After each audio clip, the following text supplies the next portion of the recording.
Thank you for watching. I'm here with Marianne Costello. She's running for District 25. District 25. That's correct.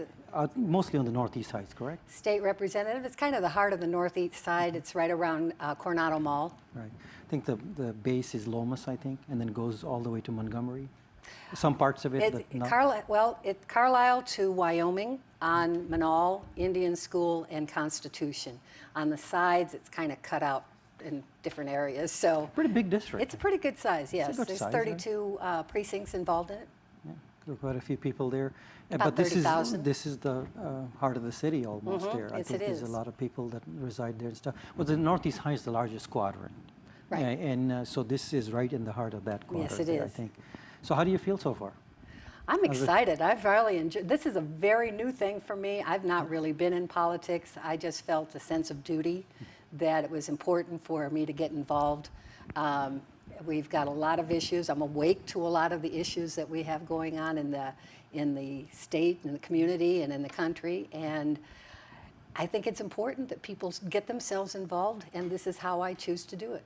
Was there anything specific that you said, well, I think I want to get involved because of this? Or was there something, was it more generalized? It Well, was like, well, I think, it's time, I would like to serve. There's always that moment. I always like to know, what was that thought process like when you first made that decision?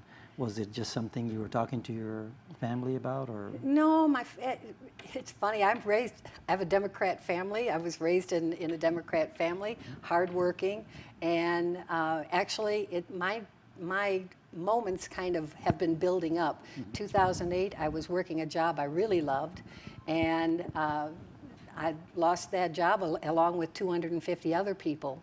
The company decided to close their office here in New Mexico, and it got me into a crazy work market. That's right at the time of the recession beginning, and This is about 2008, 2008, yeah, it was right. October 2008 when this happened, and I got myself pretty fearful and I couldn't find any work. I decided instead to get some training. I went to school and became a medical assistant because I did love the medical field, and but when I got finished with my course study, I was looking for work. I actually wound up working 4 jobs, 7 days a week, and I had no time for myself, and I still was barely getting by with that. And I thought, something's wrong with this picture. And instead of just wondering why is all of this happening, I decided to start looking for myself and asking questions and finding documentation and finding things that were just gave me the courage, because with knowledge you have courage. Right, exactly. You can understand a little bit more what's going on, and these kind of elements pushed together, it got me to this place where I feel it's important to do something here. Overall, speaking of the economy, New Mexico is doing pretty poor. I mean, it's not, Right. there's no secret there. Right. We lost a lot of jobs. There's a lot of sequester really took a lot of jobs out of the picture there. We'd lost some private jobs, I think. But overall, we're in the negative there. Right. What is your perception? What do you think we're heading as far as the state of the state as far as the economy goes? Is it something that, I know the governor came in, she did some... She did good things. She did some very good things. I'm looking at my district. We've got, like I said, we're right around Coronado Mall. There's a lot of shops there that are lined Manal that are empty. And these are all small businesses that have gone by the wayside because of the recession. Those areas of business need to be, we need to fill that up again. We need to get vibrant again. And the best place to start, I know the state likes to focus on big corporations coming in like Tesla, but it's the smaller ones that really set the heartbeat of the city in motion. It keeps a vibrance going. The micro businesses. The micro businesses The ones and 2 employees. The mom and pops. Correct. Yeah. The mom and pops. I happen to know of one, a couple that are opening a coffee shop, and they have been able to. It's been a roller coaster ride for them to do so. It's a difficult business. Restaurants are very difficult business. It is. It's a difficult business, but the city didn't make it any easier. There was a study that came out about 2 weeks ago on small businesses, and they focused on 82 cities across the country. Albuquerque was one. Albuquerque small businesses gave our city a C rating.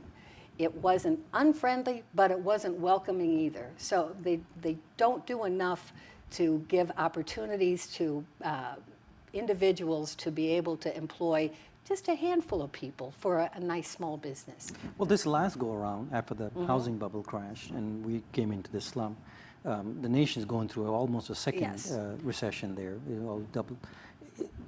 New Mexico, I think, kind of follows the trends, but then we have our own economy here. We have our own culture here. Yes. In my perception, I think sometimes there is a little bit of unfriendliness towards larger business, but then I think the little business also struggles at the Yeah. same time. 'Cause you talk to a lot of small business owners, they're always complaining, I have too much taxes, Right. the minimum wage is Right. going up. Gross, I can't, gross yeah. receipts tax, Correct, that yeah. sort of thing. So the minimum wage, I think they're trying to raise the minimum wage. I think that is not something that sets well with smaller business, the micro business we're talking about. I work with, as I said, several companies, and most of them are small businesses that I've worked with, and they had a very difficult time when Albuquerque raised it. It You're okay took with the away a lot 10-10? of growth. Nationally, the president wants to raise it to 10-10. You're okay with that? I don't think it's a good idea because it raises the prices and raises the taxes on everyone. So the better thing to do is to cut down on the taxes. Look, I want to use a common sense approach when I get to the roundhouse of looking where are we spending our money. Is there areas that we can take that money away and put it where it's needed? I would like to see us streamline the small business process.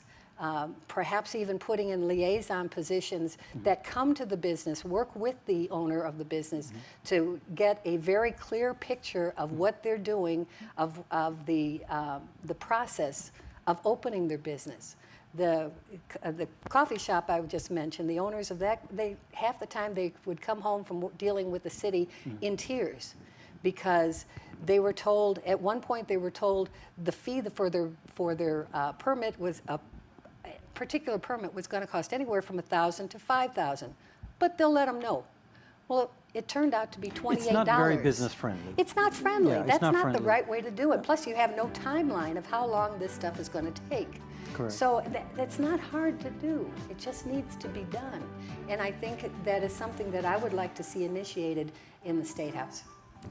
It takes a little time, I think, to Oh, get yeah. into the changes, but we'll talk a little bit more when we Great. come back. Okay. So take a short break. I'll be right back.